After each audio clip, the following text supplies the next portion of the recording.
With a very warm wishes. I am Nilesh Kumar and I am going to demonstrate an example of application for E is equal to mc square. That is a very famous equation for energy mass equivalency. For that we need to consider a nuclear fusion reaction. For that let us take a uranium 235. Well, this is extremely unstable and it is a radioactive element. We know that we can generate electricity or from the nuclear energy that is being extracted from these processes. Now suppose there is a neutron having a atomic mass unit of 1.008. Let us consider 1 for the sake of simplicity.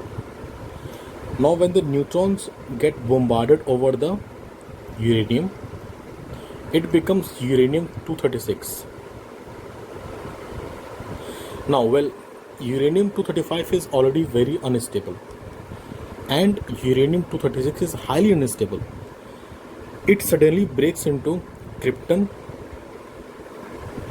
92 and barium 141. Now these are byproducts of this basic element. In addition to it, we also observe that there are 3 different neutrons coming out from this reaction. Now one of the neutrons hits another uranium and it becomes uranium 236 and further the chain reaction goes on. Well, this was all about the nuclear fusion reaction that happens. Now let us consider by balancing the masses. For example, in the before case, the net mass was of uranium and 1 neutron. So the exact mass of uranium is approximately 234.993 atomic mass unit, or let us say U, plus 1 neutron. I already said about that, 1.008 AMU. Now the net mass that becomes is equal to 236.001 atomic mass unit. Now let us analyze for after reaction. That is more important and more interesting.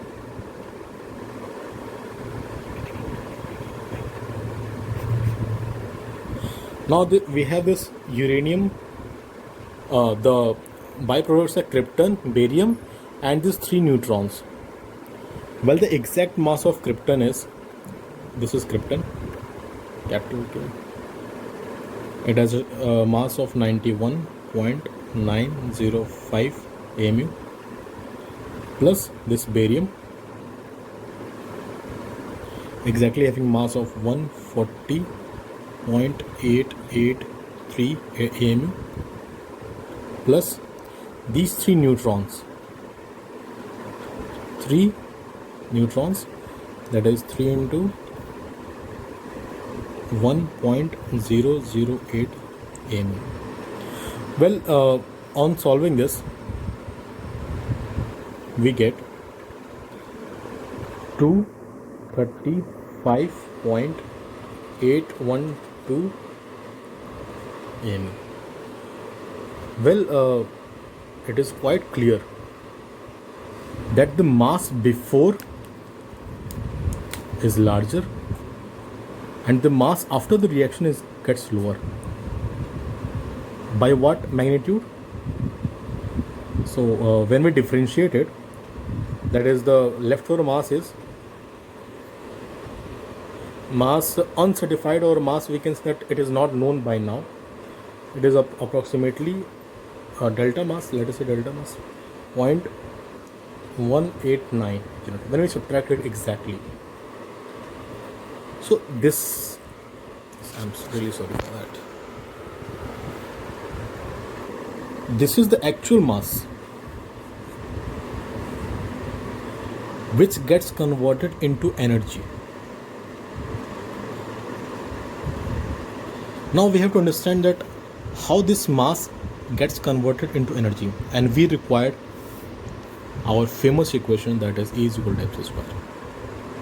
But here the mass is in kilogram, c is the speed of light, we know very well, that is 3 into 10 to the power 8 meter per second, and the square of it. And this is the unit of AMU, atomic mass unit. Now we should be knowing this, that 1 AMU, or just U, or what, it depends on you that how you signifies it, is equal to 1.6605 into 10 to the power minus 27 kg. Now we have got a relation to change 1 AMU into kilogram. On solving it, we get approximately 0.318 into 10 to the power minus 27. Let us take it as 3.14 into 10 to the power minus 28 kg. Okay. Now this is the amount of mass which gets converted into energy.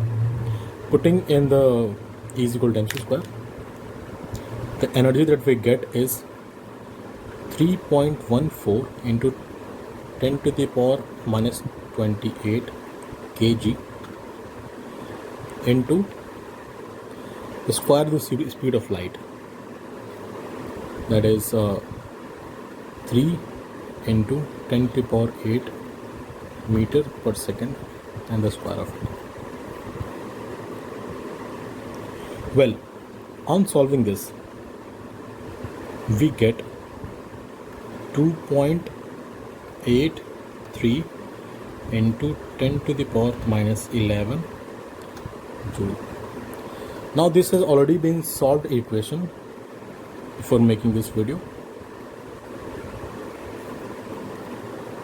Now surprisingly, we find that this is the exact amount of energy in joule that we get from this mass. Hence proof that mass have energy, no doubt. So this was an application of mass and energy relation. When we have, so just imagine that when one uranium get reacted in and drops into krypton, barium and 3 daughter cell, we get this amount of energy. But the actual reaction happens in such million times of uraniums. So this was the exact application and a very suitable application for E is equal to mc square. Well, in the next video I will be talking about when this equation is valid and when this equation is not valid. When we say E is equal to mc square, is this equation valid for everything, everybody and every object? No. This is a special case of an equation. The actual equation is E is equal to lambda mc square. So what is lambda? Well, in detail I will discuss in the next video if it gets uploaded. It's basically the variation of the speed of light with respect to the relative velocity of the observer, and the graph goes like this. Suppose this is the speed of light, 3 into 10 to the power 8 meter per second. When it approaches approximately to this point, the lambda becomes 1. And in that particular case only this exact equation is valid. Okay, so for a meanwhile I'm just giving the value of lambda. Lambda is basically is equal to under root 1 minus v square by c square, where v is the velocity of the observer, of the object, of the any frame of substance, and c square is obviously the speed of light. Well, thank you very much for watching this video, and I hope you like this. uh, this was a motivation from a person to upload this video, and thank you very much.